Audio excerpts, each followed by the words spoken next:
Senhoras, senhores, queridas irmãs, queridos irmãos espíritas, jovens, caros amigos internautas, formulamos votos de muita paz para todos nós. Uma das mais intrigantes propostas filosóficas da humanidade é a reencarnação. Nas mais recuadas civilizações, teremos oportunidade de encontrar registros a respeito da pluralidade das existências. Na Índia ancestral, na intimidade das cavernas do Himalaia, onde se procurava a perfeita integração com a divindade, a reencarnação surge como um hálito divino que desce à terra, a fim de proporcionar às criaturas uma metodologia de segurança para a conquista da felicidade. Na sua primeira fase, a reencarnação apresenta-se como uma das mais belas manifestações divinas. O eminente engenheiro brasileiro Hernani Guimarães Andrade, fazendo uma análise histórica e antropológica a respeito da imortalidade da alma, que precede a multiplicidade das existências, assevera com muita propriedade. No período paleolítico, os denominados paleantropídeos já acreditavam na sobrevivência do espírito. Na intimidade das suas furnas, onde se desenvolve o pensamento pré-mágico, tendo descoberto o fogo não havia muito tempo, aquecem-se, e aqueles que os anteciparam na viagem da imortalidade parecem retornar.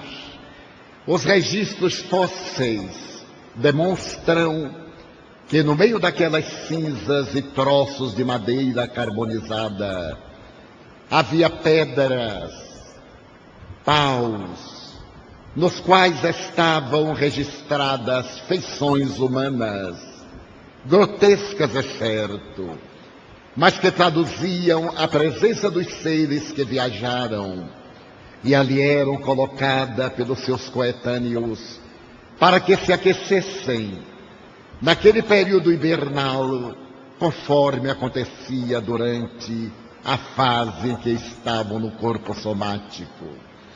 Essa constatação, hoje lograda pelos paleontólogos, oferece-nos a certeza inabalável de que a imortalidade da alma, como a comunicabilidade dos espíritos, e mais tarde a reencarnação, procedem do mundo espiritual para a Terra, através de uma fenomenologia muito complexa, ora primitiva, ora sublimada, na palavra dos gurus, dos profetas e dos guias do pensamento histórico. É na Índia, portanto, que se irá apresentar por primeira vez, através do verbo flamívodo e profundo de Krishna, a realidade da reencarnação, quando no Bhagavad Gita, uma das obras que constituem os ditos livros sagrados Vedas, o insigne mestre refere-se ao discípulo deslumbrado quanto à necessidade de volver a nascer para encontrar o estado de Samadhi. Mais tarde, nos Upanishads, que significa ajoelhada aos pés do mestre para aprender, a palavra da reencarnação, agora através da lei do karma, exerce fundamentações profundas para orientar as criaturas a agirem de maneira consentânea com o dever, com o código de ética moral, para que o seu não seja o karma da tragédia nem do infortúnio. A palavra criada em sânscrito deveria significar o efeito das ações, com a inevitável punição, para que por esse intermédio houvesse a reparação dos danos praticados.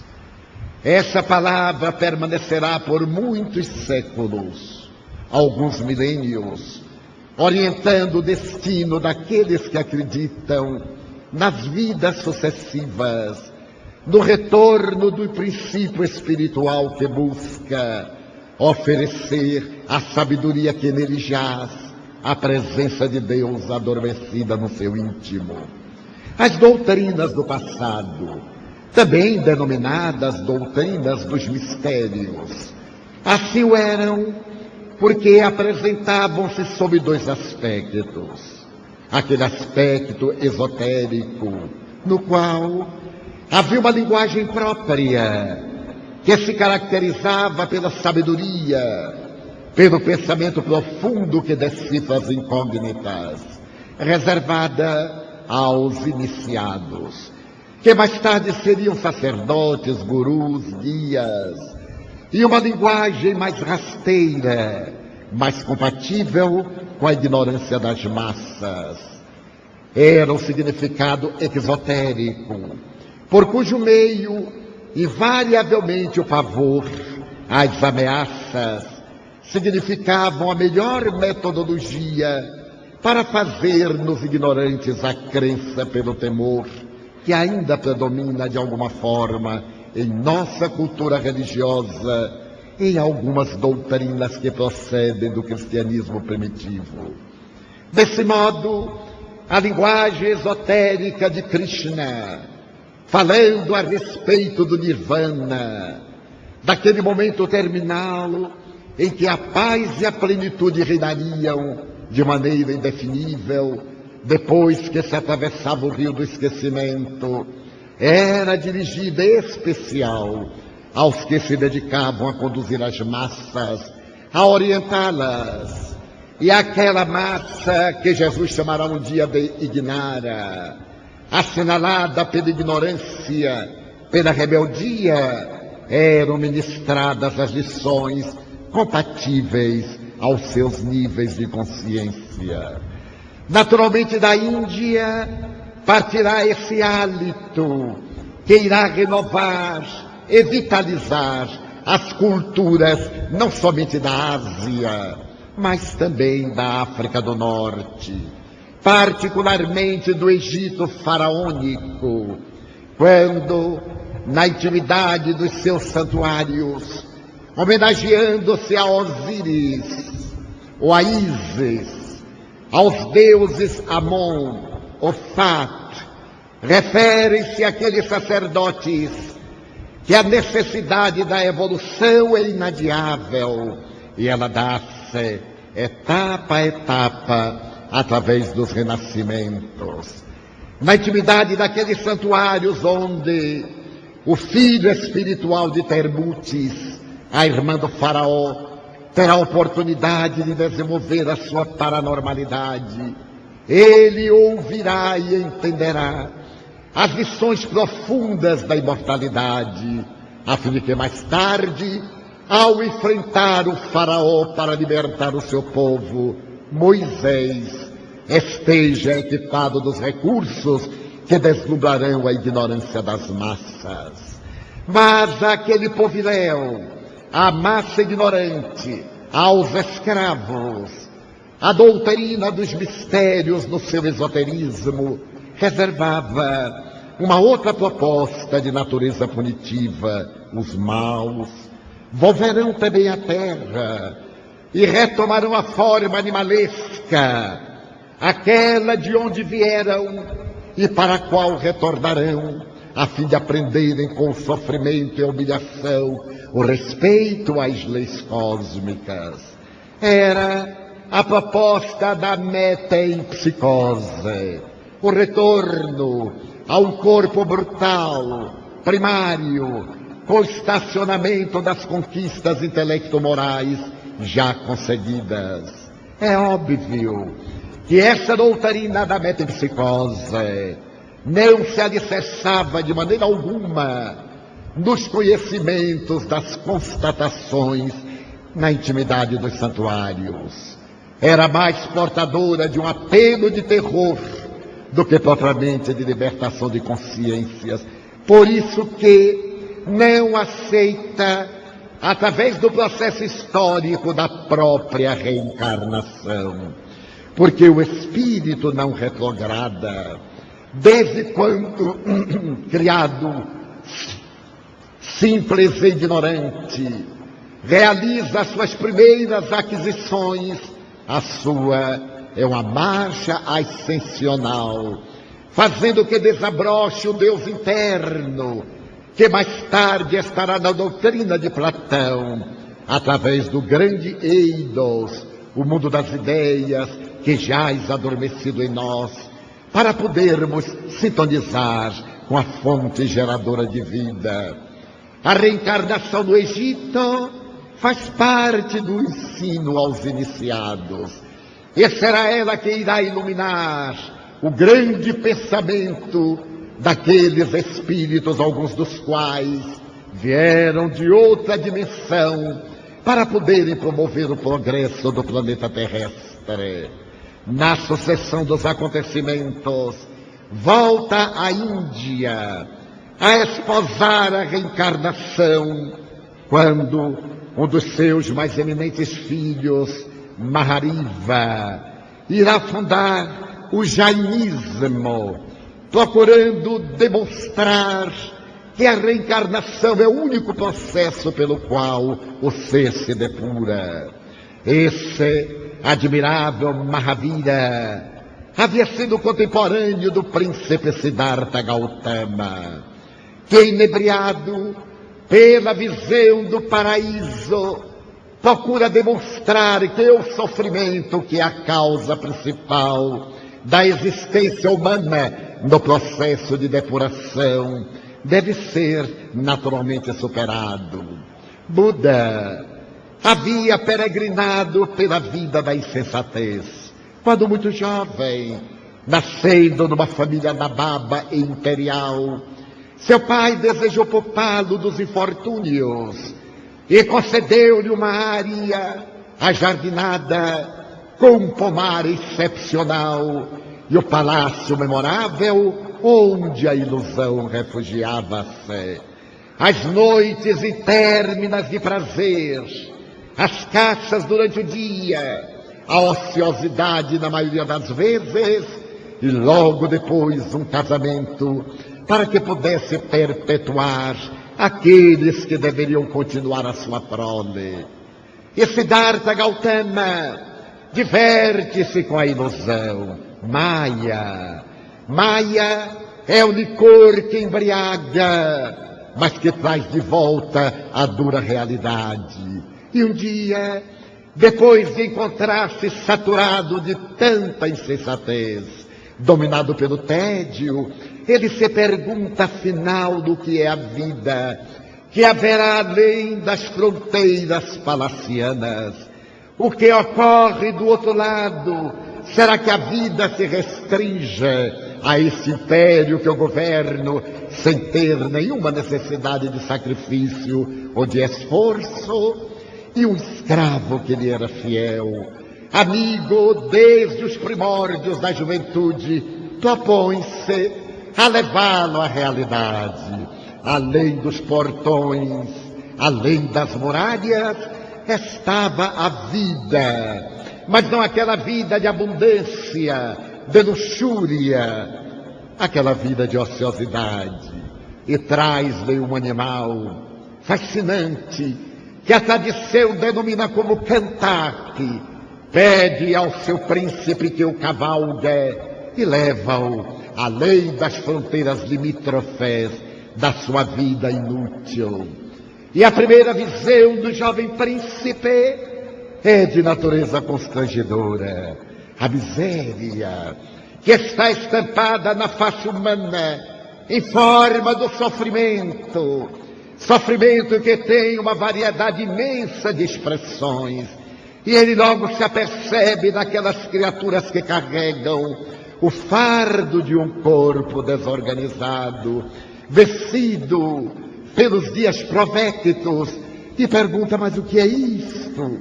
É a velhice, meu Senhor. A velhice é uma carga muito pesada sobre os ombros da vida, e aquele que não passar pela morte deverá lentamente arrastá-la até o momento em que sucumbe. A velhice é aquele período das recordações, nem sempre felizes. Os dias ditosos passam como a primavera ridente que cede lugar ao verão causticante. Mas a velhice evoca as noites outonais que se transformam na invernia desgastante da criatura humana. E todos nós, se não formos absorvidos pelo desespero da morte, caminharemos sobre o peso da velhice infeliz. E o príncipe entristeceu-se. Será que a vida estava reduzida a esta jornada de sucessão de minutos, de transformações e resgates, até o instante em que o indivíduo se curva ao peso da própria amargura na sucessão dos anos? Mas a viagem continuou, e ao chegar à praça do mercado, no alarido da multidão, nas fogueiras acesas para assarem pedaços de carne ou alguns alimentos que deveriam ser cozidos, ele vê as pessoas à porta das barracas, apresentando o corpo purulento, as feridas em chagas vivas, as dores lacinantes e os olhos nublados pelas lágrimas, a garganta túrgida, pela qual os ruídos sequer podem ser exteriorizados, e perguntam: mas o que é isto? É a doença, Senhor. São as enfermidades. Esse corpo é um vasilhame de barro. Por mais bem conservado, ele tende à decomposição. A maneira pela qual foi construído é de forma tão especial que ele tem um ciclo, como tudo na vida. E é passado esse ciclo momentâneo, ele degenera, decompõe-se, extingue-se, e normalmente através de dores dilaceradoras. As lágrimas chegaram aos olhos do jovem príncipe, e ele disse: mas tudo é sofrimento. As doenças são a manifestação aberrante do sofrimento. Meneada a cabeça, saiu daquele mercado de alarido e de desesperos, e foi agora pela margem do rio sagrado, onde piras fumegantes de madeiras perfumadas ou de achas de lenha, que sequer davam para comer os cadáveres, ou cadáveres incinerados. E perguntou: mas o que é isto? É a morte, Senhor. A morte que a todos devora, da qual ninguém consegue escapar. A morte é a fatalidade da vida orgânica, do vasilhame que se consome, que se destrói, e uma tristeza infinita tomou conta daquele corpo jovem, daquele ser que vivia do licor da juventude e das sensações imediatas do prazer. Pediu para voltar, e com outros olhos contemplou a paisagem do pomar e das flores do jardim. Seu jardim era tão bem cuidado que raramente ele poderia perceber uma flor que murchecesse e fora talada pela morte. Servos diligentes cuidavam de tudo para que a fantasia permanecesse, mas ele nunca mais seria o mesmo. Depois de deter-se no retângulo da janela que abria o quadrângulo na direção da vida, ele optou por mudar de existência. Ofereceu tudo o que tinha aos seus, à mulher, ao filho. Reduziu aos prazeres de raga a paixão e foi meditar em um monastério.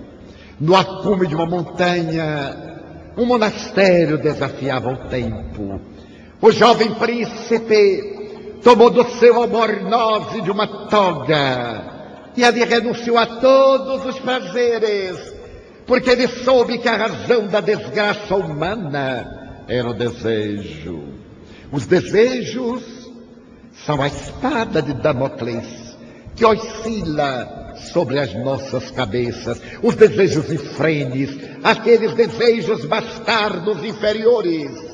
E ali no monastério ele poderia superar os desejos, submetê-los às rédeas da sua vontade rígida. E aprendeu que deveria lutar contra os desejos.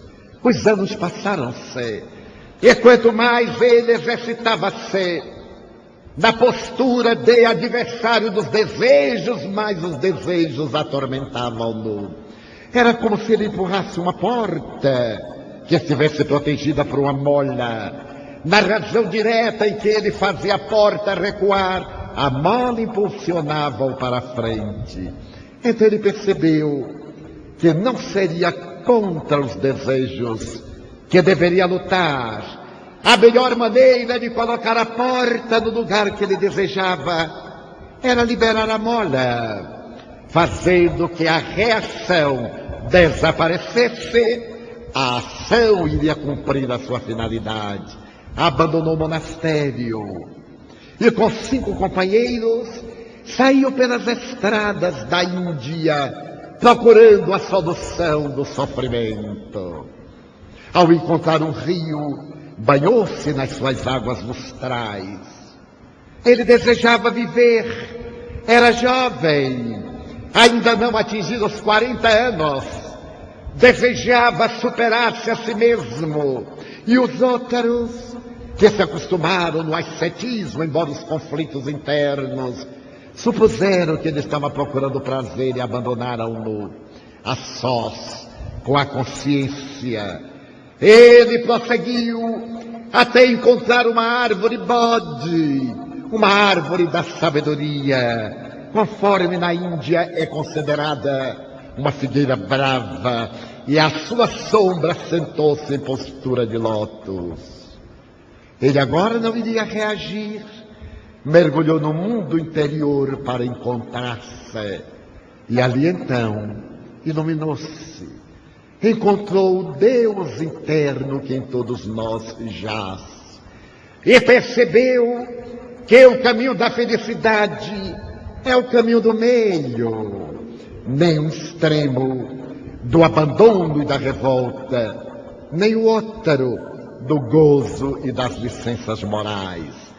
Levantou-se, os seus olhos brilhavam e desceu ainda mais ao sul da Índia, para dizer que haviam 4 nobres verdades que mereciam ser respeitadas por todos aqueles que pretendessem entender a vida. Na vida, tudo é sofrimento. Esta é uma nobre verdade. A alegria é sucedida pela preocupação. O estômago saciado pela fome. O sexo atendido por uma nova necessidade. O sorriso pelo esgar. A juventude pela velhice. O corpo vestido pelo veículo da morte. Então, tudo é sofrimento. Mas quais as causas do sofrimento? Se ele existe, deve ter uma causalidade. E havia 2 ordens de causalidades. Aquelas de natureza atual e aquelas outras de natureza remota. As existências pregressas pelas quais passará a alma no seu desenvolvimento, jogando para frente as suas conquistas positivas e negativas. Ou o aturdimento, o desejo torpe, a agressividade, o desleixo, a violência da existência atual. Então, esta seria uma segunda nobre verdade. Sabendo-se agora que existem causas, que fazer se deve? A criatura, para libertar-se dessas causas que estão em nós através dos efeitos. Esses efeitos fazem lembrar uma flecha. O arqueiro dispara a flecha e ninguém a pode deter. Quem vá atrás deverá naturalmente diminuir os efeitos danosos que ela irá produzir. Então é necessário descobrir os meios para poder superar aquelas causas nos seus efeitos danosos. E esta é a terceira verdade. Mas, agora que sabemos que existem meios para podermos vencer esses efeitos negativos, qual é a quarta atitude? Agir. Começar a aplicar a técnica das 8 propostas. Pensar retamente. Falar com retidão. Agir de maneira correta. E as 8 expressões reta e reta, reto e correto, irei estabelecer a metodologia na qual se fundamentará a doutrina que vai emergir da sua vida de amor e de compaixão. A sua doutrina é toda feita de compaixão. Ela havia herdado de Krishna essa proposta reencarnacionista: não reajas ao mal. Se alguém te fizer o mal, faze como o sândalo que perfuma o machado que o fere. Esse pensamento de Krishna, que Jesus terá ocasião de adotar mais tarde em outra formulação poética: fazer todo o bem àquele que nos faz qualquer tipo de mal, irá encontrar em Buda a doutrina da compaixão. Não é essa piedade piegas, essa expressão de pena que logo nos leva à indiferença. É estar com a paixão do bem ao lado do indivíduo, ser co-participante da sua aflição, mas não se tornar afligido conforme ele se encontra. A compaixão de Buda estará sintetizada mais tarde na serenidade com que ele enfrenta as vicissitudes, com que ele deverá desenvolver a sua atividade, a maneira misericordiosa com que tratará o mundo. Certo dia narra uma das mitologias budistas que ele estava recolhido em reflexão profunda quando um jovem ajoelhou-se-lhe e ali permaneceu contemplando-lhe a face brilhante. A suave expressão de um sorriso no rosto sereno desenhava o estado de êxtase. Ao abrir os olhos, o iluminado contempla em volta e detecta o jovem discípulo deslumbrado. Este pergunta-lhe: Senhor, vós sois Deus? Não. Mas então vós sois um anjo? Também não. Por que perguntas? Porque vós estáis iluminado. Porque estou desperto. Estou consciente da realidade. A proposta de Buda estará exarada em O Livro dos Espíritos, na questão 919. Quando Allan Kardec pergunta aos espíritos nobres qual o meio prático mais eficaz para ser feliz neste mundo e libertar-se das más inclinações. E as entidades venerandas redarguem: um sábio da antiguidade já vos disse, conhece-te a ti mesmo.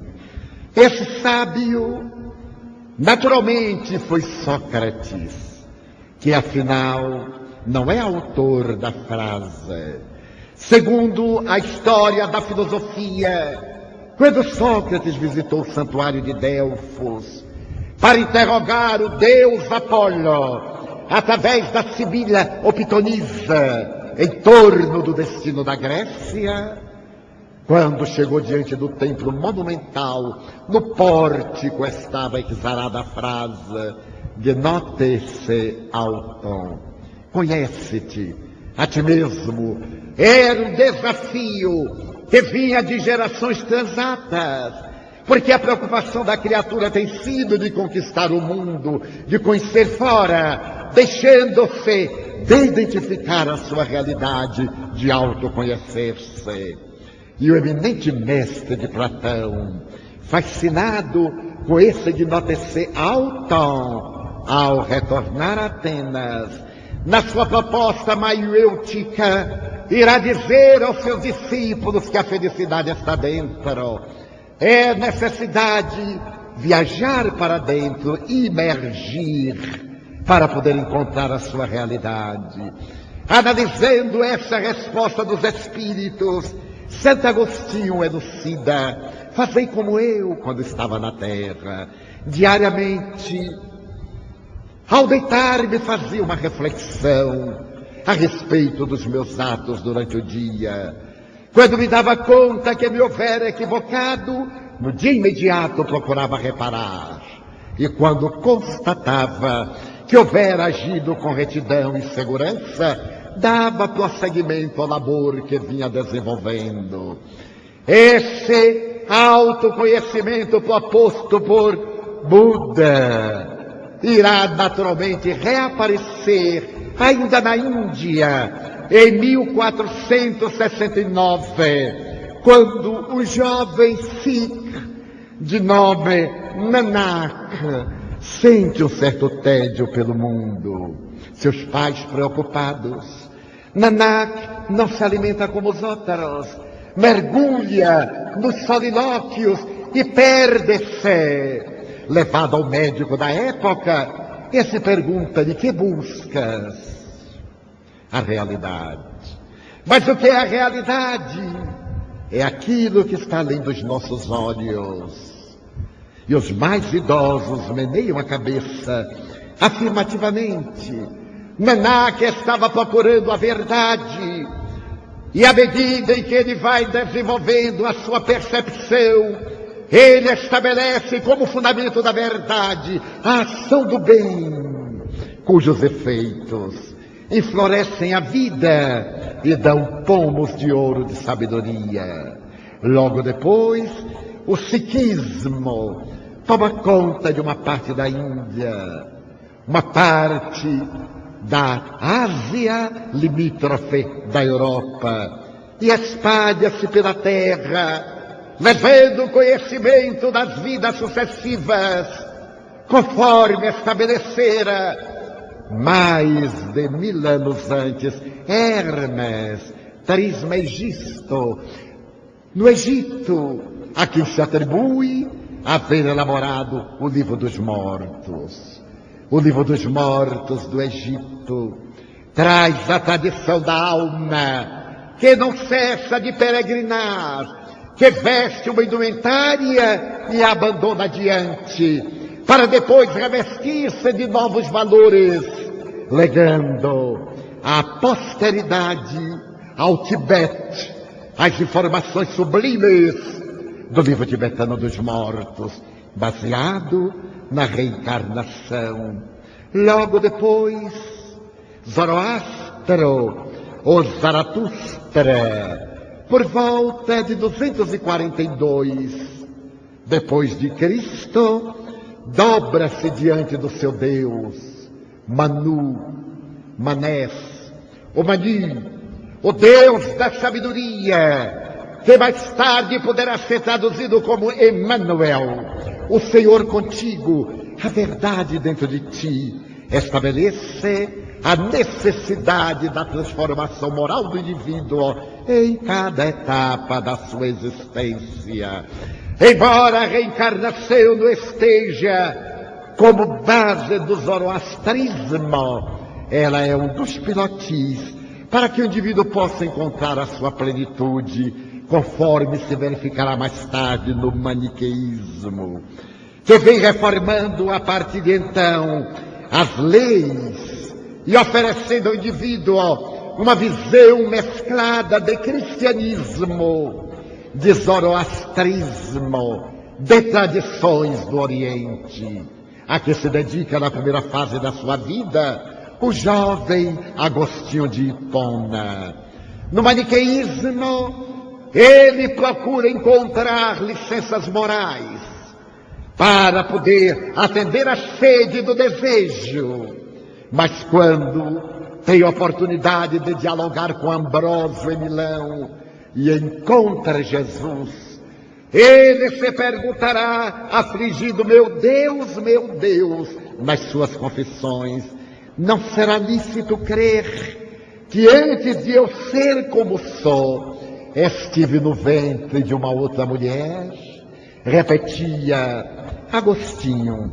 A tradição maniqueísta, a tradição jainista, as propostas do pensamento ancestral de Krishna, falando a respeito da multiplicidade das existências. Mas o Egito agora esplende. Alexandria é a capital da África. E ali em Alexandria nasce o grande ginásio, a notável biblioteca, a academia, a escola neoplatônica, fundada por Amônios Sacas. Amônios Sacas havia bebido na alma de Platão a certeza da sobrevivência da alma, graças às informações de Sócrates, conforme reveladas por Plutarco na história do pai da filosofia grega, de que os espíritos lhe falavam, os daimons, os daimoniones, e ele podia profetizar acontecimentos, mas que acreditava na pluralidade das existências. A escola neoplatônica de Alexandria esplende, e Amônios Sacas estabelece como fundamento dos seus estudos a crença na reencarnação.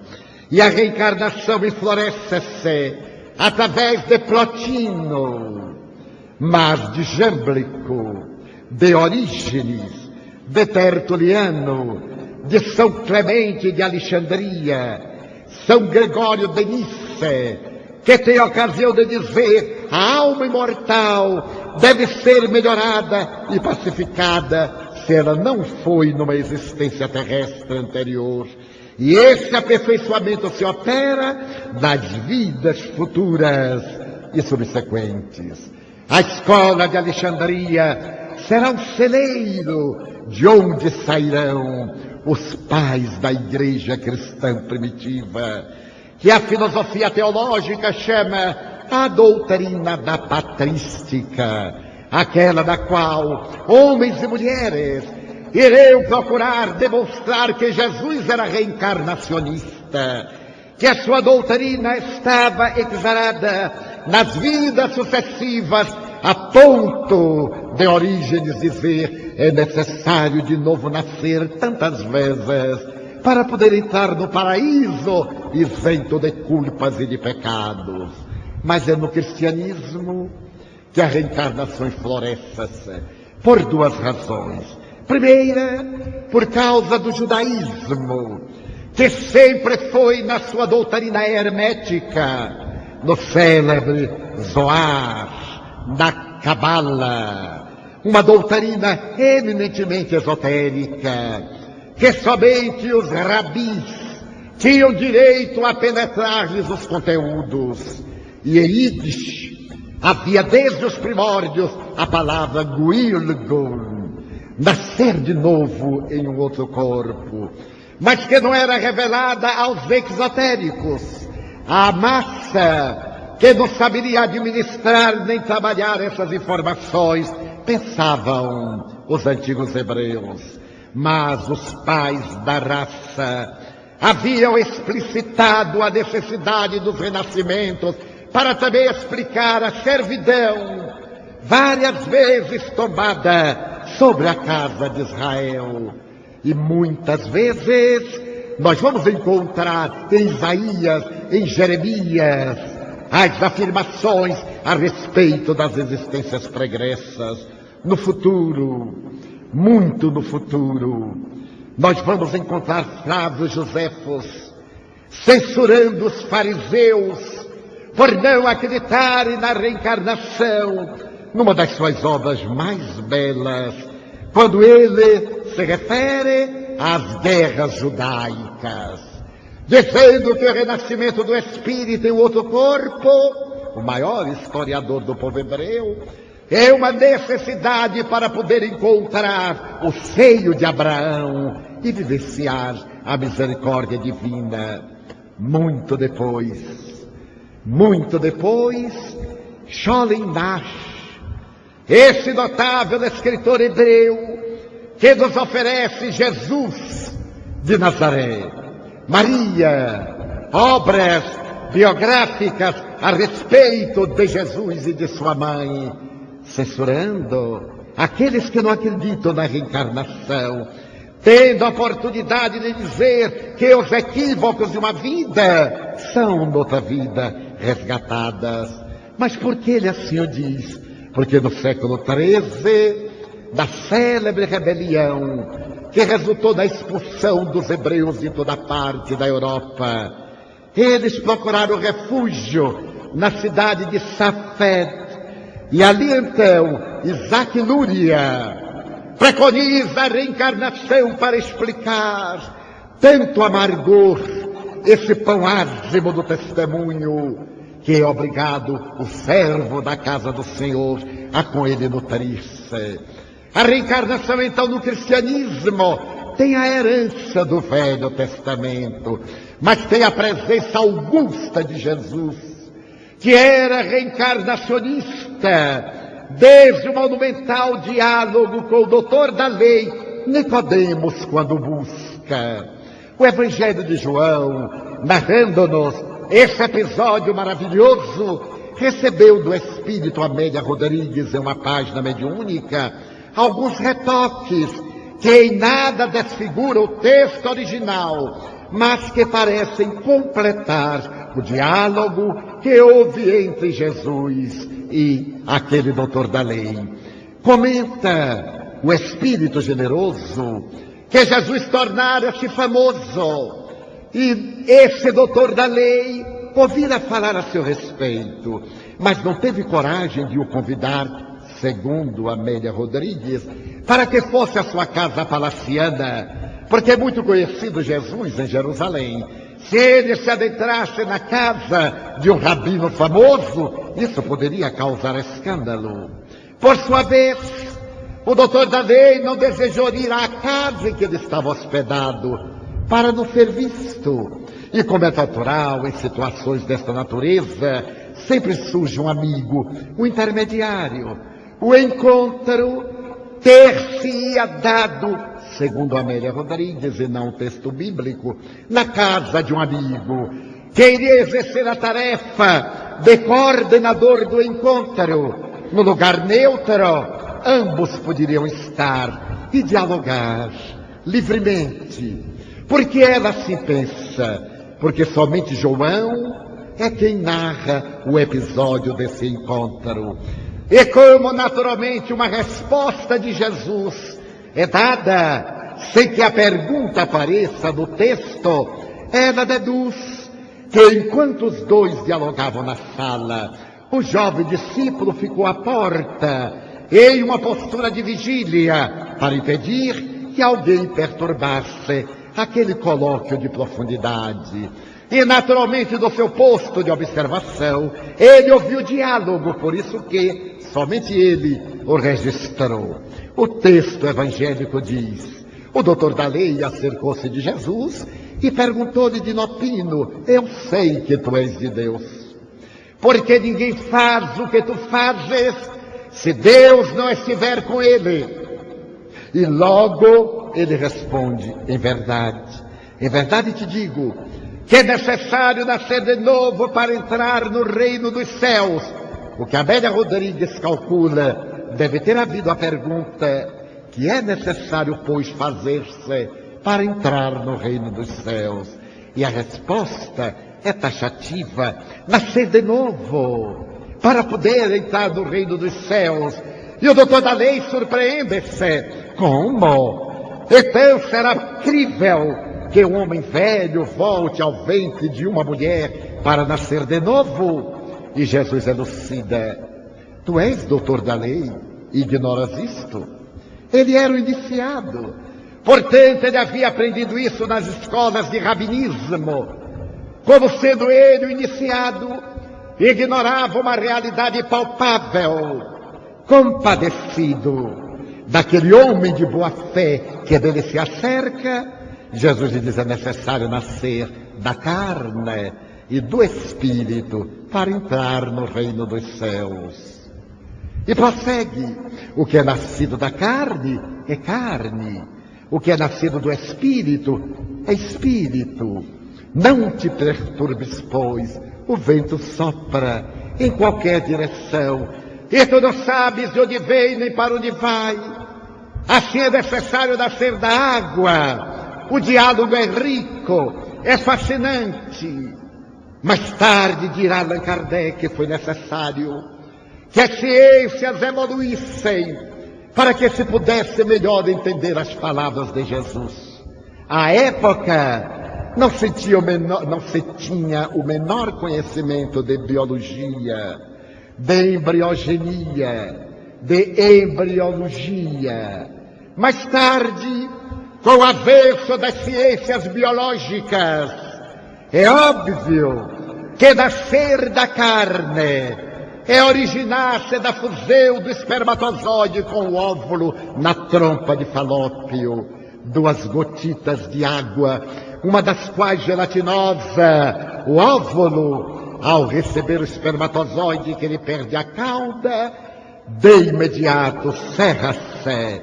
E começa o fenômeno biológico da vida. Desloca-se esse ovo, esse neuroblasto, essa primeira célula. E graças ao fenômeno da mitose celular, biparte-se, acopla-se à câmara uterina, vitaliza-se com líquido amniótico, parte-se e reparte-se para chegar a um corpo adulto com 70 trilhões de células, algumas delas especializadas, como os neurônios cerebrais, 100 bilhões aproximadamente, como as células de marfim dos dentes, as unhas, os ossos, os tendões, os músculos, esse músculo cardíaco, que começa a vibrar aos 20 dias após a fecundação.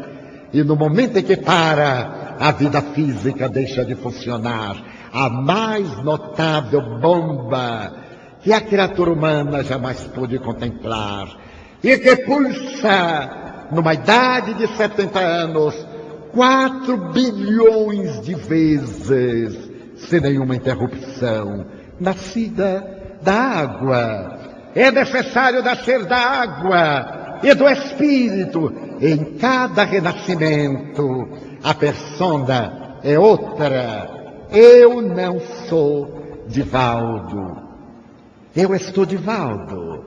A personagem, o indivíduo, a individualidade eterna é a soma das experiências sucessivas, desde as primeiras moléculas até a realidade pensante deste momento. Quanta sabedoria no nascer de novo. Mas nós vivemos o período, como assevera Allan Kardec com propriedade, em que um povo pastoril, ainda numa fase relativamente primária de consciência, não tinha condições para entender, e acompanhando a experiência de João, aquele que precede Jesus, irá interpretar a posteriori que nascer da água é receber o batismo, lavar os pecados. Mas quais pecados? A criança recém-nascida, até o 3º dia deve ser batizada, porque se morre, irá para o limbo. Não tem direito à plenitude. Por culpa de quem? Na mansão do caminho, por onde passaram quase 800 crianças, nenhuma foi batizada. E agora, que já se transformaram em adultos, e que tiveram filhos, deram-me netos e bisnetos, a 90% que eu saiba, ninguém foi batizado. Se morrem, irão para o limbo ou para o inferno, mas eles não têm culpa. Eu seria o responsável. Que eu os conscientizei de que o batismo não seria a aspersão, a imersão, conforme fazia João, em um ritual perfeitamente compreensível. Porque estava escrito em Elias que o Messias deveria passar pela margem do Jordão. As tradições religiosas aos rios davam atributos sagrados. O Ganges na Índia, o Nilo no Egito por causa das cheias, o Jordão em Israel, o Yang Tseyang na China, o Tigre e o Eufrates na Síria e na Babilônia, hoje no desgraçado país vitimado pela guerra, o Iraque. Eram rios sagrados. Então era necessário que dali saísse a voz que pregava no deserto. E João, primo de Jesus de segundo grau, repetindo a experiência de Elias, que tinha o corpo coberto com peles de animais e uma corda tosca amarrada aos rins, ele repete a experiência reencarnado, porque Elias é João, disse Jesus, e vai pregar às pessoas a penitência. Eu sou o precursor daquele que vem depois de mim. Ele é tão grande que eu não sou digno de amarrar os cordões das suas alparcas, das suas sandálias. Arrependei-vos, fazei penitência, é chegada a hora terrível do Senhor. É a face exotérica, a do pavor. E as pessoas apavoradas arrependiam-se e confessavam-se de público, mudavam de nome, de identidade. E então eram simbolicamente limpas através da água. Veio Jesus para que o ritual o identifique. E quando João o vê, descendo na sua direção, é tomado de espanto. E agora curva-se diante daquele homem singular e diz: batiza-me tu, porque ele não era digno de fazê-lo. E Jesus lhe esclarece: faz o que está escrito na lei, para que se cumpram as profecias. Mas Jesus não confessa nada. Ele não tinha delitos, ele não trazia culpas. E João simbolicamente levanta as mãos em concha carregando água e deixa que caia sobre o querido amigo. Então, o batismo simbólico de João será adotado mais tarde pelas doutrinas que se derivam do cristianismo, dentro de um formalismo teológico que nada tem a ver com a realidade evangélica. Nascer da água é passar pela concepção fetal, é ter novamente um corpo, voltar ao proscênio terrestre, para poder vivenciar a experiência da evolução. Mas se não fosse isso, nós teríamos outros textos evangélicos nos quais Jesus é bastante claro. Quando os discípulos interrogam-no: Senhor, não é necessário, conforme diz a tradição, que antes de vir o Elias, o Messias, venha o Elias? E ele esclarece: é necessário. Mas o Elias que deveria vir já veio. E entre parênteses, e eles entenderam que ele se referia a João Batista. Como podia João Batista ser Elias? Se Elias estava morto fazia 600 anos, senão através da reencarnação. Logo depois, nós vamos ter a pergunta oposta. É Jesus quem interroga aos seus companheiros: quem dizem os homens que é o Filho do Homem? E eles elucidam, uns dizem que tu és Elias, outros dizem que tu és Jeremias, outros dizem que tu és João, que houvera morrido fazia pouco, o que seria impossível, e outros dizem que tu és um dos profetas que voltou. É evidente que acreditavam na reencarnação. Mas como Jesus não era nenhum deles, pergunta diretamente a Pedro: e tu, quem dizes que eu sou? Pedro tem um insight, ilumina-se e diz: eu digo que tu és o Filho de Deus, o Messias prometido, aquele que esperávamos. Então Jesus coroa o diálogo: Simão, não foi a carne nem o sangue que te revelaram, foi o Pai que está nos céus quem te revelou. Não foi o cérebro, não foi uma dedução das neurocomunicações, foi uma inspiração divina, porque Pedro era médium. E era um médium um tanto parecido conosco. Gosto muito da figura de Pedro, dos seus conflitos. Esse lado humano que nós temos estava nele muito bem estruturado, porque depois de uma revelação de tal quilate, Jesus procede agora: o Filho do Homem deve descer a Jerusalém para experimentar o tormento, o suplício e entregar a sua vida. E Pedro diz: não, nós não deixemos, e coloca o braço para defendê-lo. E Jesus olha-o e repreende-o: afasta-te de mim, Satanás, e não perturbes o teu Senhor. Seria Pedro Satanás? É óbvio que não. Mas Pedro, como médium sensível, quando o seu amigo diz das dores que o aguardam, e por extensão a todos, ele teme, e ao temer, ele abre a percepção à interferência perturbadora de entidades fúteis, frívolas, perversas, aqui sintetizadas no verbete Satanás. E para atemorizar, Jesus diz: não, tu não irás, nós não deixaremos. Era exatamente o que o espírito da treva, sintetizando a força do mal, Satanás, vem da palavra hebraica Satan, impedimento, obstáculo. Então esse impedimento vem tentar fazer que ele não se desincumba da tarefa, e ele reage com autoridade: afasta-te de mim, e expulsa a entidade perturbadora. Guardadas as proporções, quando eu era jovem, o que não faz muito tempo, e começamos a obra da Mansão do Caminho com Nilson, que era também outro jovem, pessoas vinham desanimar-nos e diziam: vocês são loucos, não se metam nessa empresa. Cuidar do filho dos outros, vão ter os seus filhos. Nós não havíamos pedido conselho a ninguém, nós não havíamos pedido nada a ninguém, nem mesmo havíamos exposto a ideia publicamente. Queríamos fazer alguma coisa coerente com o princípio da caridade.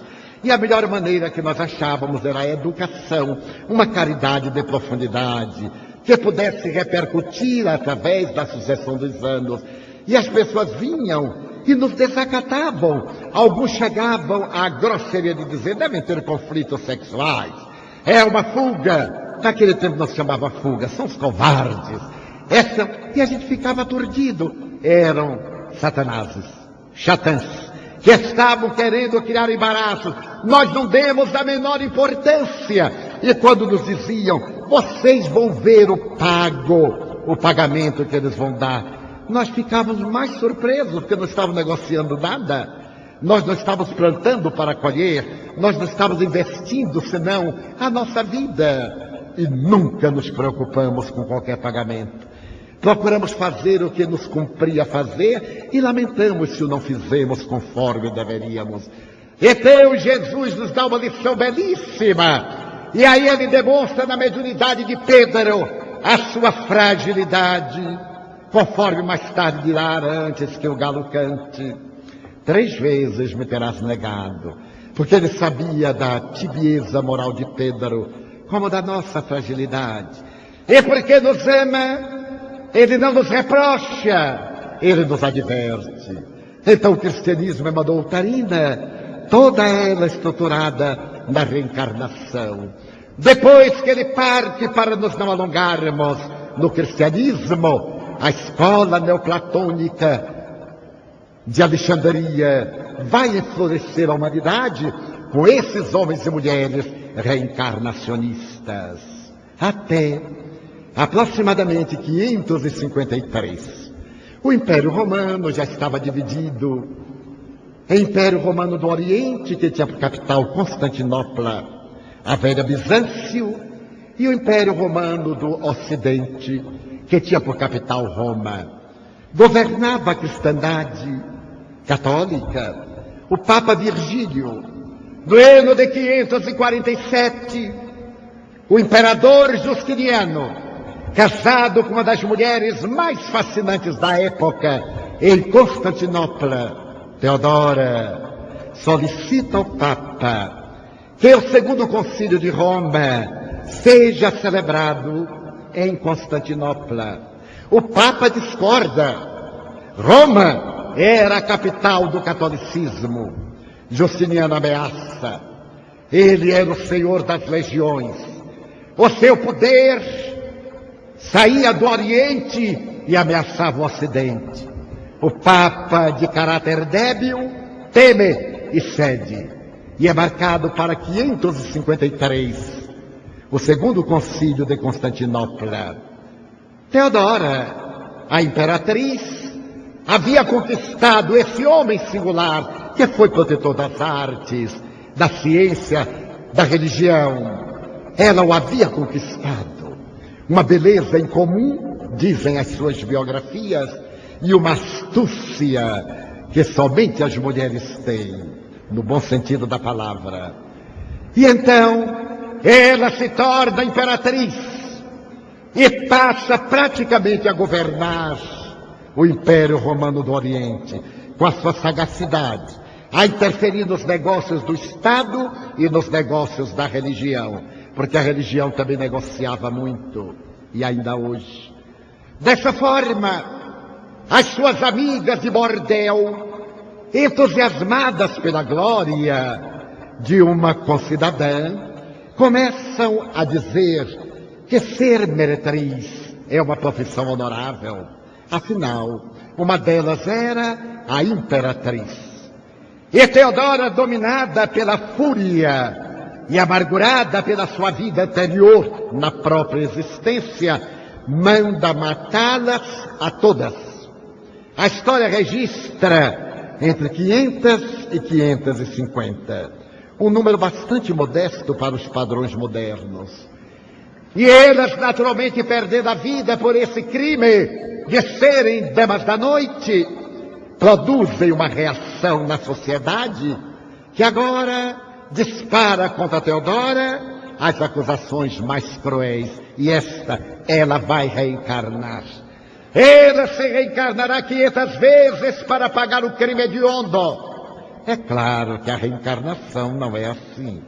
Não é a pena de talião, pagar mal por mal. Aliás, nem é pagar, é reparar o mal que fez pelo bem que possa realizar.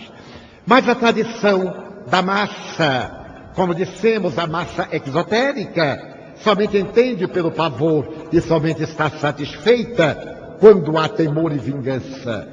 E a Teodora, que era muito feliz, não deseja voltar à terra para sofrer e estimula o marido. No próximo concílio, vamos tornar a reencarnação uma doutrina herética, porque eu não voltarei para pagar o crime. Havia muitas heresias, aquelas doutrinas que não eram aceitas pela teologia católica. Desde o segundo século, quando se começou a discutir a natureza do Cristo, seria Jesus Deus?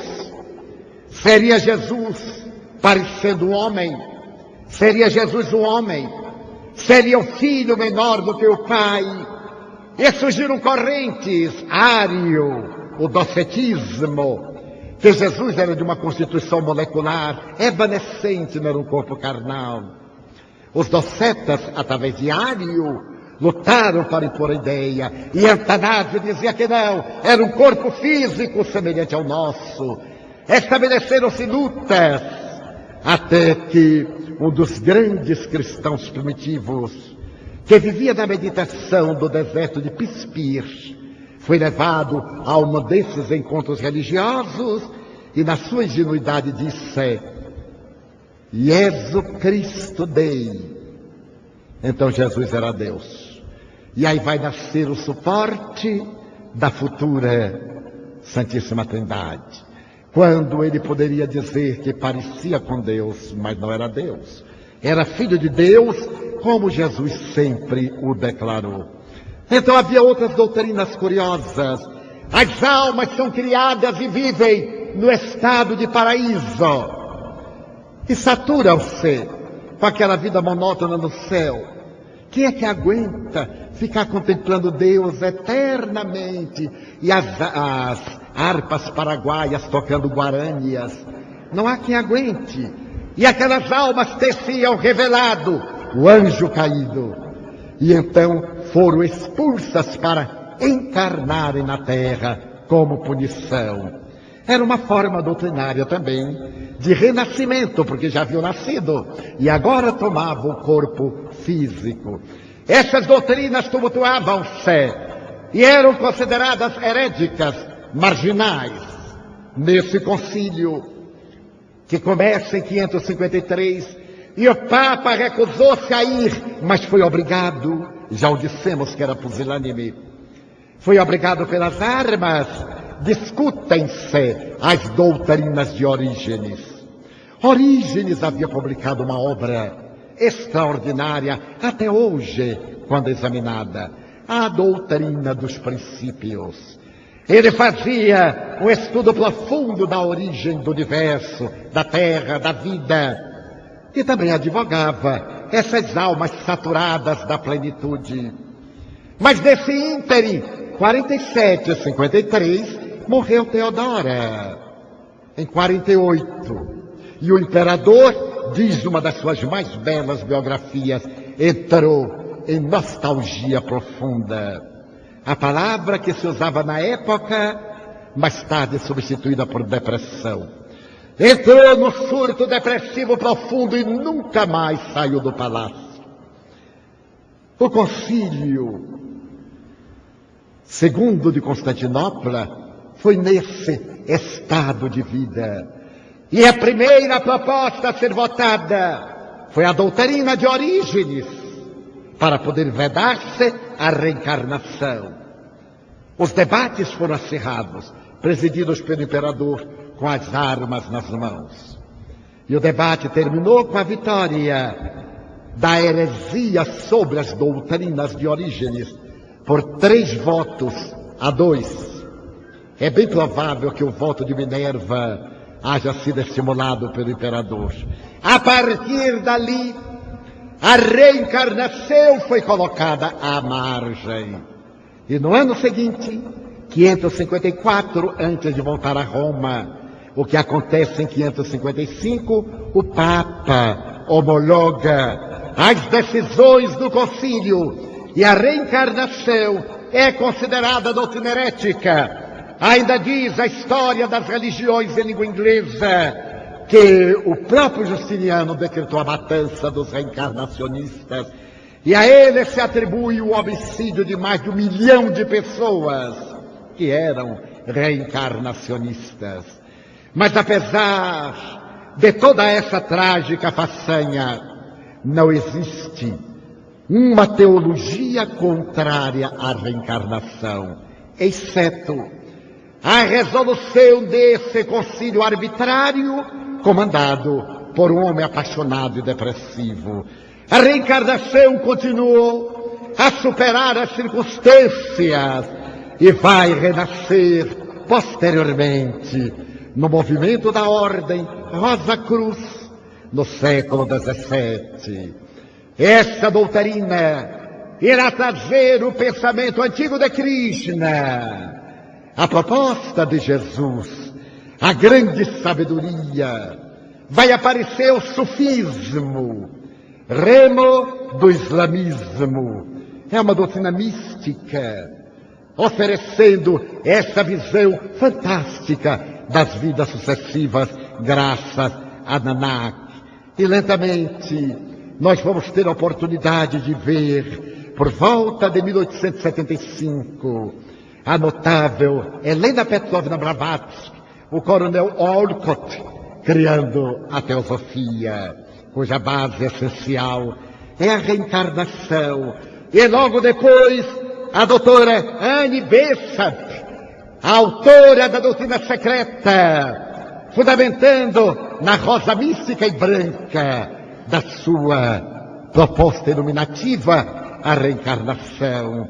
Mas vamos ter também, em um homem notável da pedagogia, Rudolf Steiner, o autor da antroposofia, quando ele apresenta a sua metodologia educacional, que hoje é básica para nós entendermos muitas crianças DDAs, aquelas que têm distúrbio de déficit de atenção, ou distúrbio de déficit de atenção com hiperatividade. Os métodos notáveis de Rudolf Steiner, por intermédio de processos educativos em contato com metodologias muito saudáveis, uma terapia capaz de substituir a denominada droga da obediência, a Ritalina.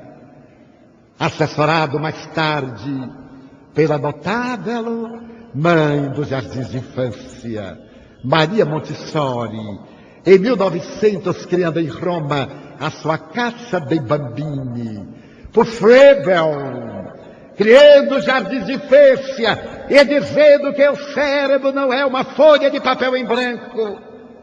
Traz tendências, traz informações, mas como a função de Froebel não era essa, ele parte para a metodologia do ensino infantil e as bases de uma psicologia infantil. Esse fim do século XVIII para o XIX, o fim do XIX para o século XX, está enflorescido por pensadores notáveis.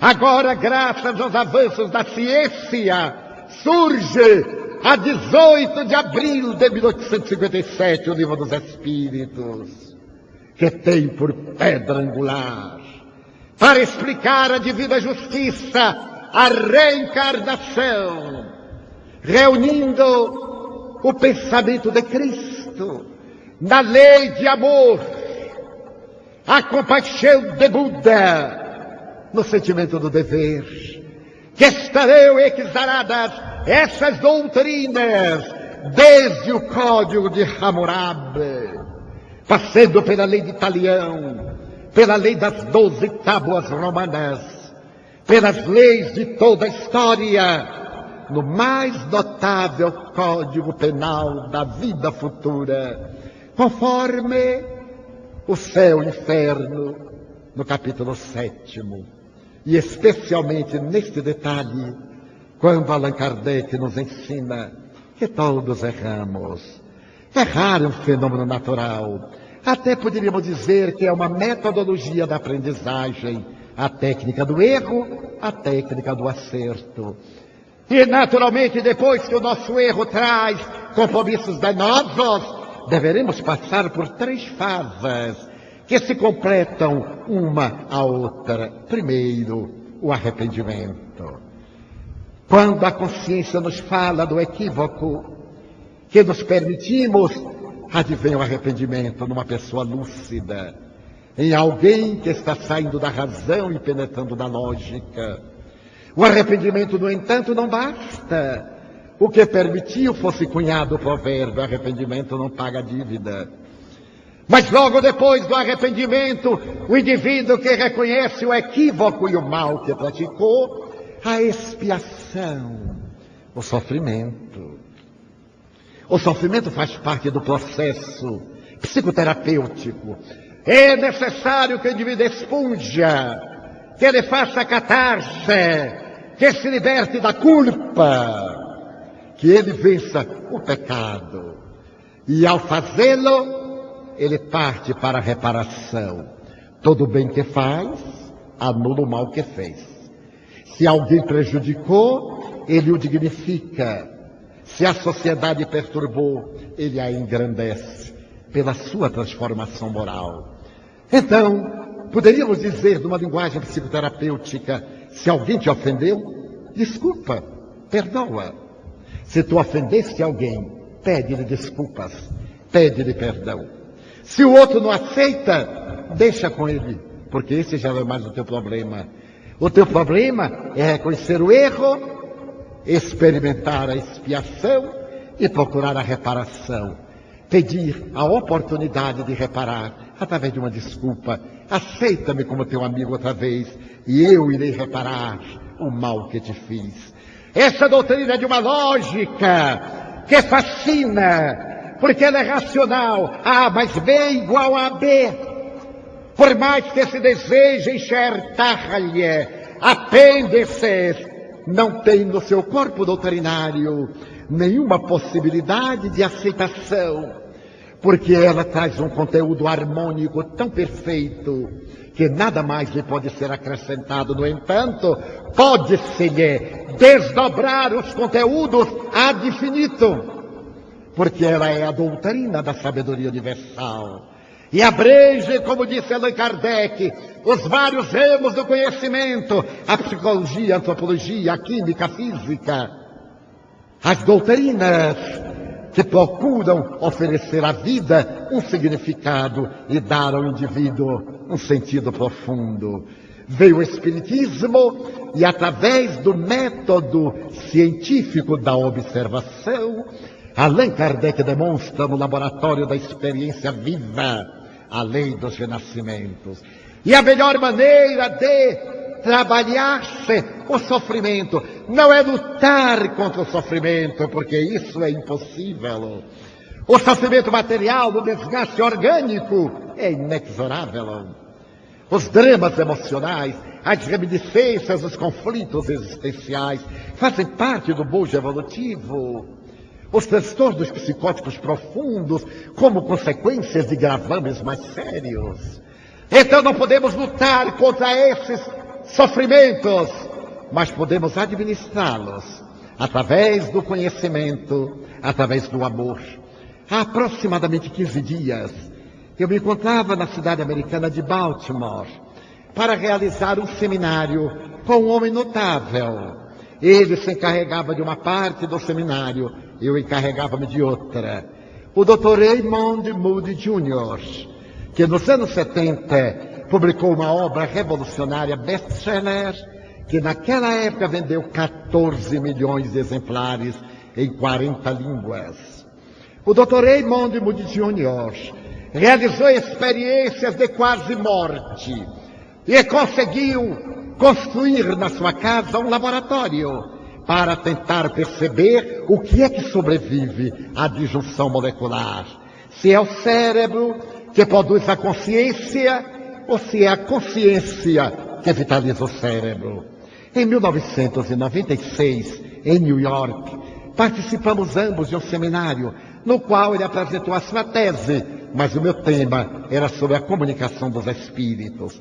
Agora, realizávamos esse seminário e as 2 primeiras horas a ele competia narrar as suas experiências.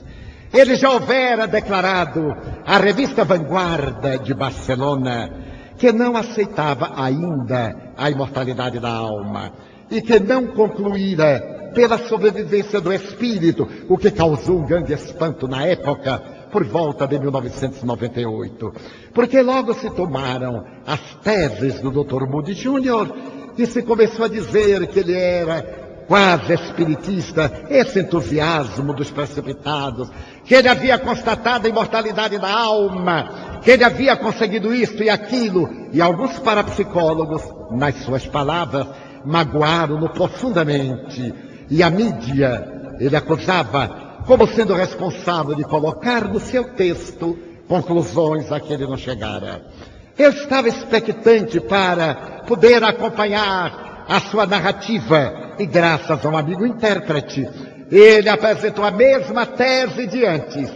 E a mim me chama a atenção algum cuidado que ele teve na sua sala dos espelhos, que ele denomina sala das evocações. Ele foi para buscar o contato com um espírito muito querido. E ao chegar ali àquela sala, ele evocou a sua genitora. Mas para sua surpresa, não veio a genitora. Veio a sua avó paterna. E ele imita o gesto. Ela aparece e diz com uma voz fanhosa: eu sei que você não estava esperando por mim. Eu sei que você não gosta de mim. E você não gosta de mim porque todo Natal eu dizia a seu pai, venha passar o Natal comigo, traga as crianças, esse é o meu último Natal. E eu não morria nunca. Não é verdade, Moore Júnior? É verdade. Então eu venho para que façamos as pazes, para que acabemos com isso. Muito bem, mas agora eu quero conversar com minha mãe. Enquanto não fizermos as pazes, eu não vou embora. Ele resolve por fazer as pazes, ela se vai. E ele não sabe o que é isso. Se é consciência, se é um psiquismo. Espírito, claro, não é, de forma nenhuma. A minha tese era um pouco diferente. Eu deveria abordar a terapia espírita àqueles que perderam as pessoas queridas. E é claro que abordei a imortalidade da alma, a comunicabilidade dos espíritos, a reencarnação, as teses kardecianas, os fenômenos mediúnicos acontecidos na Europa, nos Estados Unidos, inclusive declarações de William James, que tiveram a ocasião de conhecer muitos médiuns e que investigou por largos anos uma notável médium de Boston. E terminei dando a mensagem de esperança. Quando terminamos e entramos no automóvel para voltarmos ao hotel, ele balançou a cabeça e me disse, que coisa interessante o Espiritismo. É pena que ainda não tenhamos uma metodologia científica para comprovar a imortalidade da alma. Eu digo, é provável que as academias ainda não a tenham, mas nós, os espíritas, temos-la. O eminente professor Hernani Guimarães Andrade conseguiu reunir o maior número de casos de reencarnação que existem no planeta terrestre. Também ele investigou largamente, dentro da metodologia parapsicológica, da parapsicologia sem alma, a probabilidade da sobrevivência do ser, e constatou a sua realidade. Deixou uma documentação imensa, toda ela com um caráter netamente científico, que se o querido Dr. Moore tiver interesse, eu terei também um grande prazer em oferecer-lhe. Ele me olhou assustado e disse, não, eu já estou muito velho. Eu disse, melhor razão, porque já vai morrer. Então é bom que vá preparado para o que vai encontrar, porque naturalmente terá que voltar para repetir tudo. Sorrimos e despedimos-nos. Então nós poderíamos recorrer aos anos 50 do século passado, depois que a doutrina espírita esparziu sobre a humanidade o doce perfume da reencarnação, a certeza inabalável da sobrevivência da vida, a disjunção molecular e o retorno do espírito à indumentária carnal para ressarcir os seus equívocos. Por volta de 1955, em Praga, o jovem psiquiatra começou as experiências para poder entender a esquizofrenia. O jovem Dr. Stanislav Grof começa então a aplicação do ácido lisérgico número 20 nos seus pacientes no anfiteatro da Faculdade de Medicina de Praga. E quando eles entram no estado alterado de consciência pela droga e apresentam alucinações e delírios, referem-se a existências transatas que mais tarde serão constatadas por investigadores. O doutor Stanislav Grof transfere-se para os Estados Unidos após haver sido homenageado com uma bolsa de estudos em Connecticut, de doutorado, e depois transfere-se para Big Sur, na Califórnia, e ali em companhia de uma onda revolucionária nos anos 70, que desejava uma medicina mais compatível com os níveis de humanidade que não estava sendo exercida no país. Ele trava contato com homens e mulheres notáveis. E esse grupo apresenta a proposta em 1975 de uma psicologia com alma, a psicologia transpessoal, fundamentada na imortalidade da alma, na comunicabilidade dos espíritos na sua interferência nas nossas vidas, nos problemas psicopatológicos, interferindo de maneira ostensiva da reencarnação. E a psicologia transpessoal veio trazer a reencarnação dos bancos escolares, dos gabinetes de investigação, das salas clínicas, das terapias iniciadas por Maurice Netterton em San Diego, na Califórnia. Terapia à existência passada, equivocadamente dito vida passada, porque a vida é única. As existências corporais, sim, que são muitas. Então, o Dr. Maurice Netterton começa esse trabalho admirável e vai sendo sucedido por nobres investigadores, entre os quais o célebre Brian Weiss. E mais particularmente, os doutores Joel Wheaton e Joe Fisher, da Universidade de Montreal, Maghreb, que publicam um livro extraordinário, Life Between Life, Vidas entre Vidas, que fazendo seus pacientes recuarem, eles vão ao bardo, que Allan Kardec chama espiritualidade. Pela primeira vez nessas experiências, consegue-se fazer que o paciente chegue ao mundo espiritual e constate a sua realidade, onde ele apresenta o resultado da sua experiência terrestre, onde ele é programado para o retorno. A obra dos dois notáveis psiquiatras, depois de mais de 3.000 casos em que eles encontraram o bardo e a programação para as outras existências, oferece-nos um subsídio que resiste a qualquer crítica pela honorabilidade dos seus autores. Mas quando nós dizemos isto, pareceria que o Espiritismo estivesse devassado. Em 1880, em Barcelona, José Maria Colavida, chamado Kardec espanhol, faz que os seus pacientes retrocedam ao momento da fecundação, deem um salto quântico no tempo ao passado e encontrem outras existências.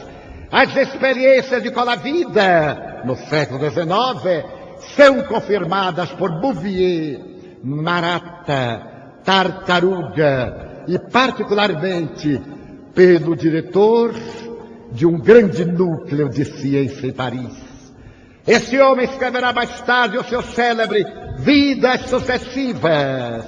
E nesta obra, ele demonstra, como diretor do Instituto Politécnico de Paris, que foi possível fazer que viajassem na direção do passado indivíduos que alcançaram até 5 e mais reencarnações. O coronel, depois de demonstrar a probabilidade da reencarnação, confirma, demonstrando que o nosso inconsciente profundo, o perispírito, guarda nos seus arquivos aquelas lembranças, e que essas lembranças podem ser evocadas, podem ser trazidas de volta para explicarem os grandes tormentos da atualidade. A reencarnação vai recebendo contribuição de investigadores de várias áreas do conhecimento e, na atualidade, torna-se uma doutrina única, capaz de explicar a razão por que sofremos. Como diria Denis, com a sua linguagem tão poética, quem somos nós?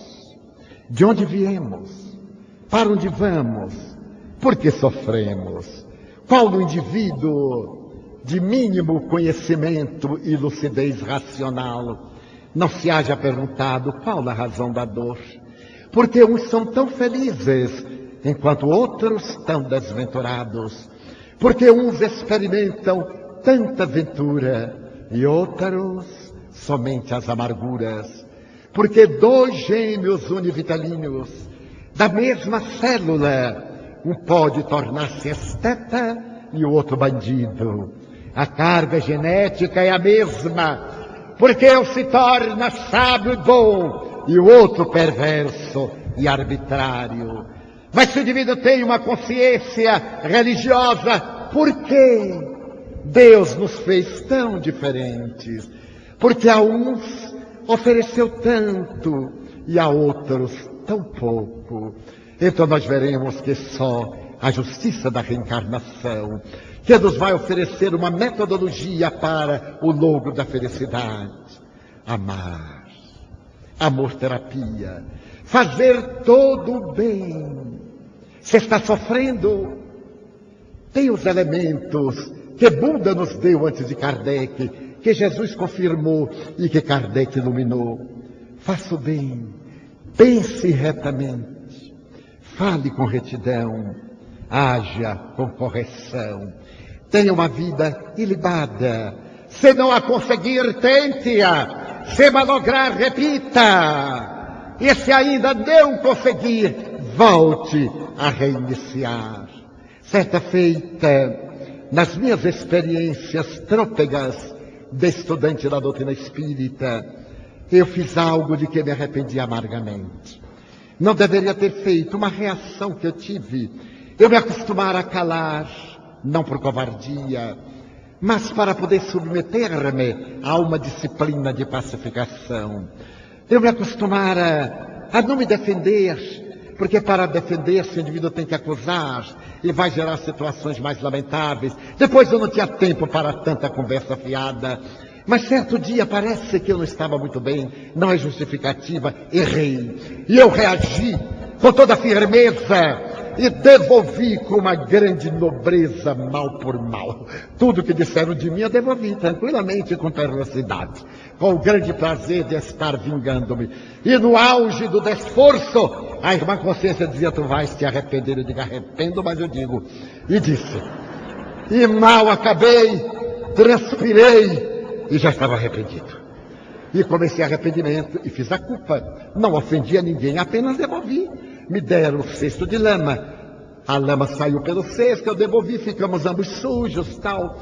E quando eu estava nessa amargura, meu Deus, eu que me proponho a ser diferente. Isso não é uma queda, isso é uma baianada total, imperdoável. Mas como era uma baianada, eu estava mais ou menos desculpado, já arranjei um mecanismo de defesa. E nesse trânsito, orando certo dia, apareceu meu espírito Sheila, jovem, sorridente, e me perguntou: olá, Divaldas. Ela me chama Divaldas. É um nome muito bonito em alemão, por certo. Olá, Divaldas, que tens? Eu disse: minha irmã, não lhe conto. Foi a minha catarse. Aí eu contei. Ela ouviu pacientemente. E depois de ouvir pacientemente, eu disse: qual é o problema? Eu não deveria ter feito. Mas fez. Eu fiz. Agora assuma as consequências. Vá adiante. Vou lhe dar um conselho, Divaldo. A nossa vida é uma trajetória ascensional. Muitas vezes ela circunda um monte, nós avançamos, mas não ascendemos. Coloque a sua vida como uma escada, vá subindo. Se por acaso você cair, faça tudo para não descer do degrau em que se encontra. E ao levantar-se, coloque o pé no próximo degrau e você avançará com segurança. A vida é feita de experiências, não de erros, nada de culpa.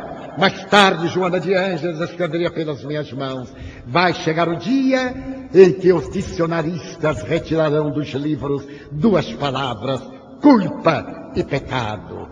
Porque toda culpa impõe punição e todo pecado impõe castigo. E substituirá as duas palavras pela responsabilidade.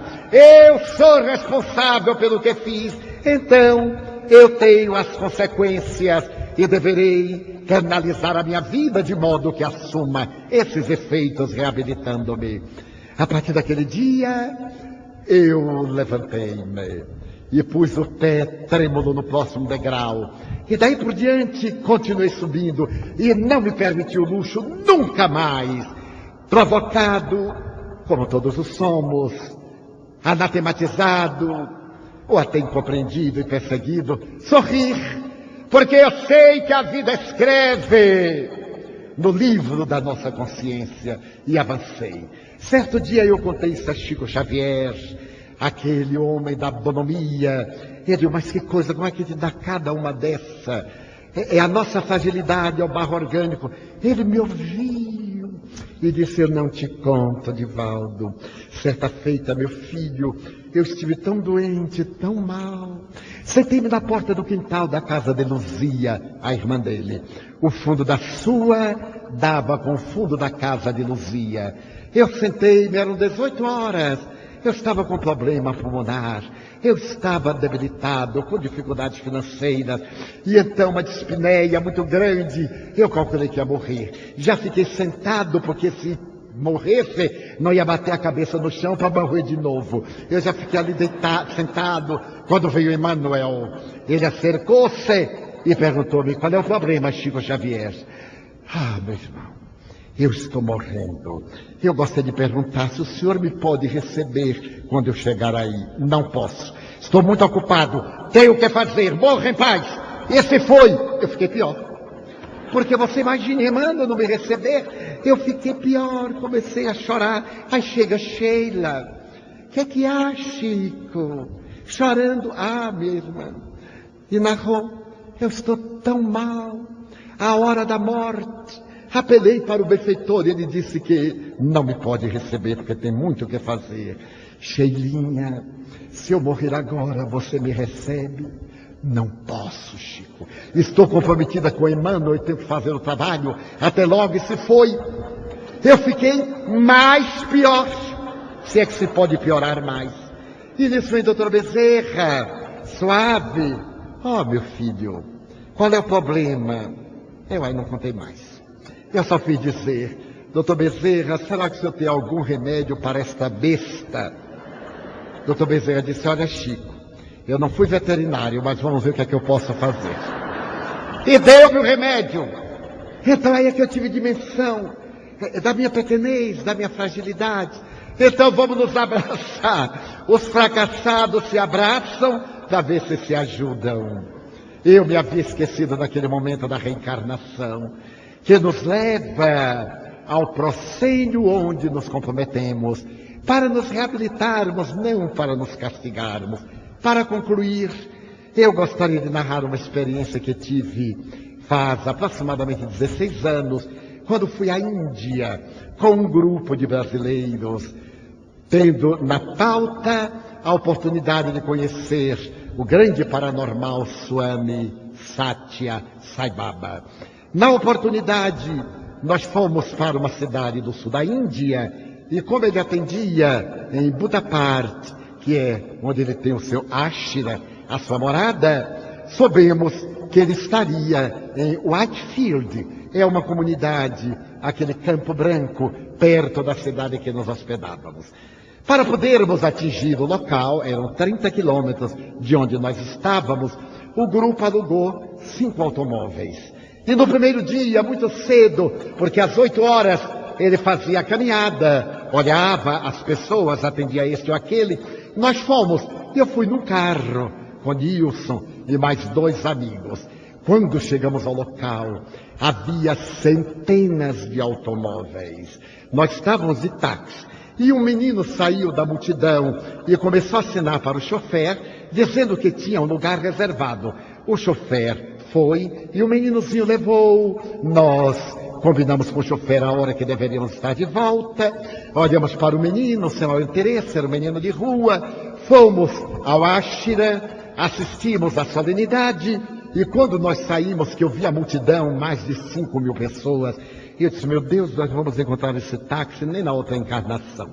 Eu fiquei, nisso aparece o menino, olhou para mim, pegou na minha mão e disse, o táxi está ali. No inglês horrível, o meu é péssimo e o dele era pior. O táxi está ali. Uma voz fanhosa. Eu olhei para ele e disse assim, danadinho, não é? Esse pardal da cidade, como dizia Humberto de Campos, sabe seduzir as pessoas. Levou-nos e olhou para mim nos olhos. Olhou e eu notei que ele ficou pálido, apesar de ser de epiderme azeitonada, típica do indiano. Eu fiquei impressionado com o olhar do menino. Então eu quis homenageá-lo com uma gorjeta. E então ele me disse, de você eu não quero nada. Eu quero você. Eu achei que não traduzi bem, chamei o intérprete e disse, Fernando, traduza para mim. Repita. E ele disse, de você eu não quero nada. Eu quero você. Agora de todos eu quero o pagamento. Eu disse, que danado, hein? Se eu tivesse dado a gorjeta, ele não ia receber de todos. Então ele vai pegar de 4, que é muito mais vantajoso. Muito bem, fomos. No dia seguinte, quando nós retornamos, lá estava o menino da rua, parou na frente do táxi e leva-nos. Eu o reconheci. Então eu sorri para ele e ele me perguntou assim, voltou, hein? Eu disse, voltei. Fomos à solenidade. Ao sair, o pardalzinho grudou em mim, segurou a mão. E começou a falar, eu não entendi absolutamente nada. Eu só fazia dizer yes, yes. Mas não sabia nada que ele estava falando. Era coisa de criança. Levou ao táxi e disse, mas hoje você vai receber algo de mim. Eu não quero nada de você, papai. Eu quero dos outros. Eu digo, que técnica esse danadinho tem. Eu vou ensinar os meninos da mansão.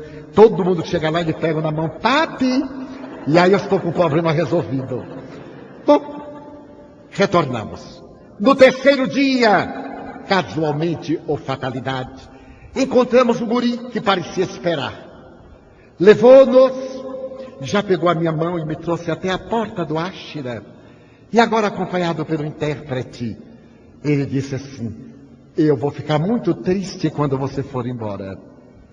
Eu perguntei, quantos anos você tem? Ele me disse, 7 anos. Como é seu nome? Tamil. Ah, Tamil. Você mora onde? E o intérprete traduziu minha frase que eu memorizei. Eu moro em qualquer lugar. Deito-me no chão e cubro-me com a luz das estrelas. Eu disse, meu Deus, é poeta. Que coisa linda. Ele chorava. Ele disse, você não tem ninguém, Tamil? Sim, eu tenho uma irmã que está lhe pedindo esmolas. E nós dormimos juntos quando faz frio e as estrelas nos agasalham com a sua luz. Eu disse, Tamil, amanhã é meu último dia. Eu gostaria de deixar uma lembrança para você. O que é que você gostaria? Você gostaria de uma bola? Gostaria de um carrinho de puxar? Eu havia pensado em dar-lhe uma roupinha, mas também, como lidava com crianças, um brinquedo. Criança gosta de brinquedo. Os pais é que gostam que se dê roupa. Então ele disse, de você, meu pai, eu não quero nada. Eu só quero você. Então ele segurou minhas 2 mãos. Eu senti algo que me projetou na direção do tempo e do espaço e identifiquei essa criança. Então, quando eu voltei ao normal, tudo muito rápido, eu disse, Fernando, eu vou abraçá-lo. Será que é proibido aqui na Índia? Ainda não era o tempo da pedofilia, como hoje, que não pode nem olhar para uma criança, porque já é perigoso. Nos Estados Unidos eu não olho de maneira nenhuma, porque senão já vai um processo de pedofilia. Fernando, não pode abraçar. Eu abracei, ele pôs a cabeça no meu ombro e chorou muito. Então eu disse, talvez nós não nos vejamos nunca mais. Eu não poderei retornar à Índia e provavelmente você não irá ao lugar em que eu moro. Ele afastou-se e perguntou, aonde é? Eu disse, o Brasil. Pelé!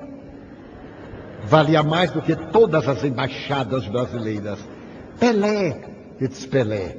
E você conhece Pelé? Eu fiquei tão humilhado. E eu disse, não, eu conheço Allan Kardec. Pelé, eu não conheço. Ele perguntou, quem é Allan Kardec? Esse é um homem que escreveu um dos livros mais bonitos do mundo. Como Krishna. Amanhã eu vou lhe dar em inglês o livro dele. Ele disse, mas eu não sei ler. Eu digo, não faz mal. Você põe a mão e lê com o coração. O que é que você quer? Uma bola? Eu quero você. Mas eu vou lhe dar de qualquer jeito. Então escolha. Ele disse, escolha você. Eu já puxei o menino, fomos para o Ashram com o menino, saímos do Ashram, ele ficou. Então eu calculei a idade, tenho muita experiência com criança. arranjamos alguma coisa modesta, procuramos um brinquedo e levei o Evangelho segundo o Espiritismo. Fiz uma dedicatória em inglês, ditada pelo meu amigo. Coloquei meu endereço. E na hora em que me despedia dele, era o 4º encontro. Eu disse: meu filho, se algum dia você tiver um grande problema, lembre-se de mim. É muito difícil você ir lá. E é muito difícil eu vir cá. Mas aí tem meu endereço. Aí tem meu telefone. Naquele tempo era muito difícil uma chamada internacional. Mas se algum dia você precisar, lembre de mim. Deus nos reuniu e não nos vai afastar nunca mais. Ele então me olhou demoradamente, os olhos muito negros. Chorou copiosamente. E ele disse: até logo, Tamio. Entrei no carro e olhei para trás. Ele estava sentado no asfalto, passava a mão no livro e colocava no coração. Isso foi em maio. Eu não voltei a ter notícias de Tamio.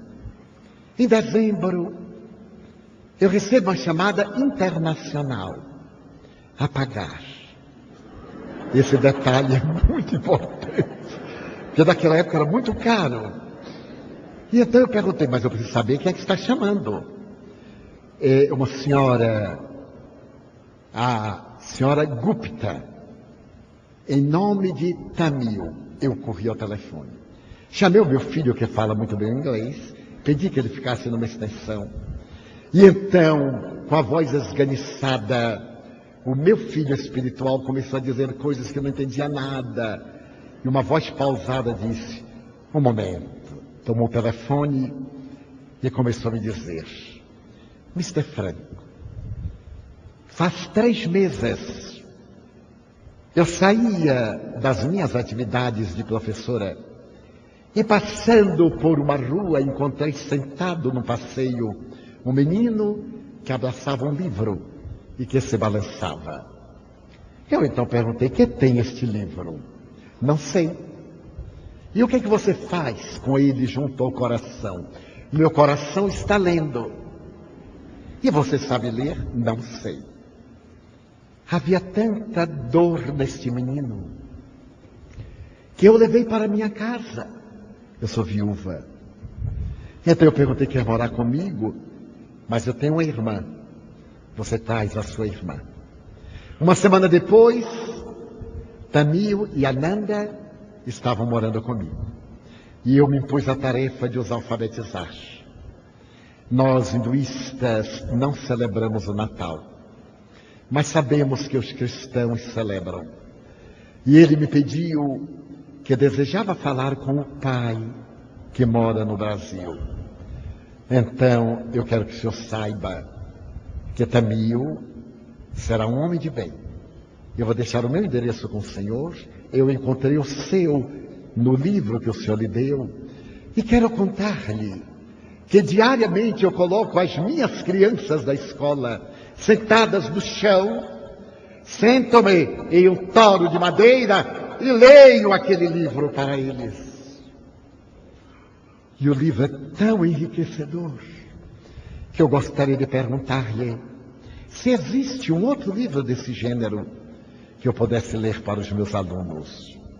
Ele disse: senhora, para a senhora eu mandarei o Livro dos Espíritos de Allan Kardec, que também está traduzido ao inglês, o Livro dos Médiuns, o Principiante Espírita. Mas como eu terei muita dificuldade em anotar o seu endereço, já que a senhora tem o meu, escreva-me e mande-me o seu endereço e eu lhe enviarei os livros. Muito obrigado, Mr. Franco. O senhor é o pai de Tamio e de Ananda e eu sou a mãe espiritual dos dois. Seu filho quer despedir-se.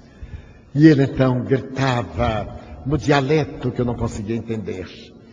Os senhores podem imaginar as emoções que eu atravessei durante um largo período, sem poder comunicar-me com eles. Não tinha endereço. Eles tinham o meu, mas não tinham deles. Quando chega a carta da professora Gupta, mandando o número de telefone, mandando o endereço, e estabelecemos uma comunicação muito grande através dos tempos. Acompanhei o desenvolvimento de Tamil, de Ananda.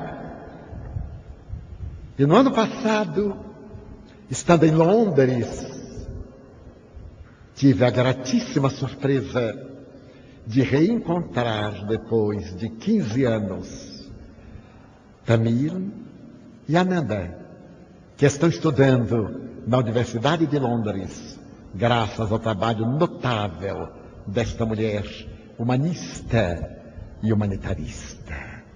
E então, ele está sendo encaminhado para o movimento espírita e me disse: eu renasci na Índia para levar a palavra do Consolador àqueles que ainda não a conhecem. Estabelecemos as nossas pontes e esse filho que Deus mandou tão longe, logo mais no mês de junho, estará abraçando-me eu a ele, para que juntos cantemos as glórias da imortalidade, da reencarnação. A vida, sem a lei da reencarnação, é destituída de significado psicológico para a criatura humana. Allan Kardec, portanto, na condição de missionário da Era Nova, é o apóstolo de Jesus, que veio trazer a doutrina do amor, para que, à luz da lógica e da razão, possamos, neste momento de trânsito, construir um mundo melhor, pelo qual todos anelamos. Saiamos então daqui, exuberantes, entre a certeza de que vivemos ontem, estamos vivendo hoje, viveremos amanhã, agindo de tal forma que não tenhamos que retornar para reparar, porque a lei é de progresso, e com progresso atingiremos o reino dos céus que está dentro de nós. Muito obrigado.